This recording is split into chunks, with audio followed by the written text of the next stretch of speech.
আসসালামু আলাইকুম।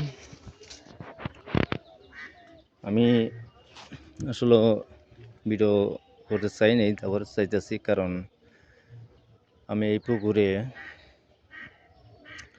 লিজ নিয়েছি নতুন করে। আলহামদুলিল্লাহ, আপনাদের দোয়া আশীর্বাদে এখন এইটাই নিয়েই থাকবো, চেষ্টা করব। দেখি আল্লাহ তাআলা আমার কোন পর্যন্ত সামনে নেয়। তো মাছ এখনও ছাড়ি নাই, ছাড়মো, দেখি আল্লাহ যদি ছাড়বার দেয় অবশ্যই আপনাদের মাছ ছাড়ার ভিডিও অবশ্যই আমি দিব। তো মাছ আছে কিছু, তারপরে আমি আরও ছাড়বো। পুকুরের নতুন করে আমি লিজ নিয়েছি 5 বছরের নামে। তো আমার জন্য দোয়া রাখবেন, আপনাদের জন্য আমি সবসময় দোয়া করি। আমার এই ভাইদের জন্য, সবাই প্রবাসী ভাই, আমাদের দেশের ভাই, আমার বাঙালি ভাইদের জন্য সবসময় আমি দোয়া রাখি।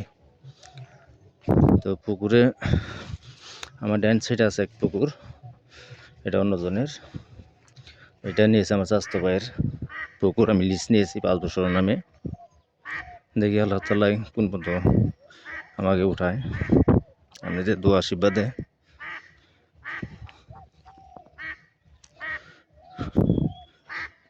সামনে ভেঙে গেছে আমার এই কান্দাটা, বর্ষায় পানিতে ভেঙে গেছে। এই জায়গায় আমি নেট দিয়ে আটকে দিছি। দেখেন একটা শোল মাছ মনে হয় দেখা যাইব।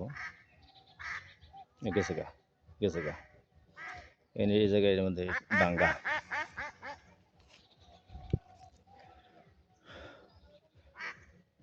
তো দেখতে থাকেন আমার এই পুকুরে আসলে মাছ ছাড়বো, ছাড়ার ভিডিও অবশ্যই দিব। তো ভালো থাকবেন আপনারা সবাই। আসসালামু আলাইকুম।